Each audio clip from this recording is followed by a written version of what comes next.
Hello everyone, good morning. First of all, my introduction. My name is Jaja. My father name is Dr. Burala. My caste is Mali. I am in 9th class. I am 14 years old. My my hobbies to reading storybooks. Today my presentation topic is Amoeba. Amoeba is a unicellular organism found in the mud of shallow ponds, pools, and any stagnant water. Its size about 0.25 millimeter. Amoeba has an irregular shape.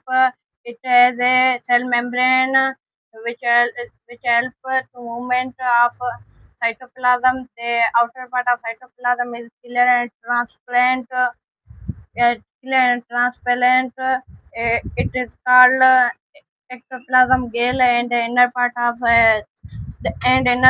amoeba cytoplasm called endoplasm. So the cytoplasm contain food nucleus, food follicle, mitochondria, and etc.